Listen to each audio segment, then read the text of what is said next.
દુર્ગા એ જ આપણને આ બધી ક્રિયા કરાવે છે.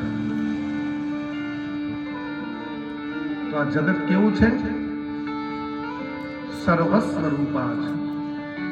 કોઈ જગ્યા એવી નથી કે જ્યાં માં દુર્ગા ના હોય. અને એટલા માટે આપણે કહીએ છીએ ને, યા દેવી સર્વભૂતેષુ શક્તિ રૂપેણ સંસ્થિતા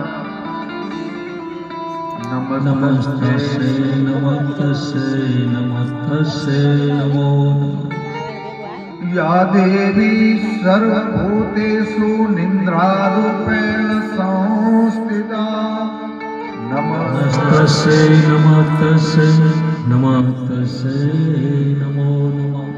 યા દેવી સર્વભૂતેષુ ક્ષુધારૂપેણ સંસ્થિતા નમસ્તસ્यै નમસ્તસ્यै નમસ્તસ્यै નમો નમઃ.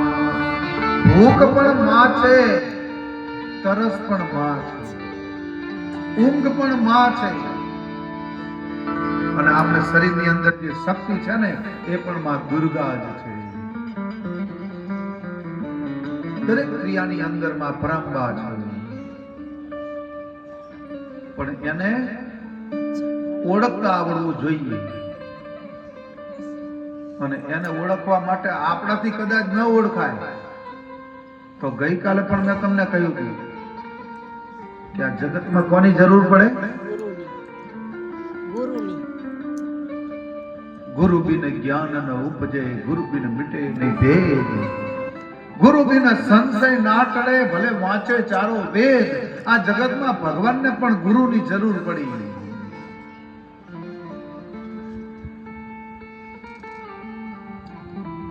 અને એટલા માટે આપણે કહીએ છીએ ને કે ગુરુ મિલા તો સબ કુછ મિલા.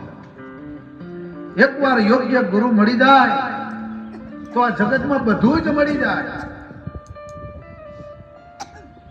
અને ગુરુ એટલે આપણે અવળી દિશામાં જતા હોય અને આપણને રોકે કે આ તારા માટે દિશા યોગ્ય નથી, તારા માટે જવું હોય તો આ દિશા યોગ્ય છે, એનું નામ ગુરુ.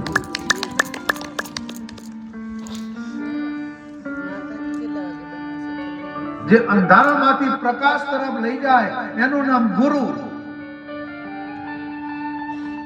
આપણા જીવનની અંદર અંધકાર જે હોય એને દૂર કરીને આપણને પ્રકાશ આપે.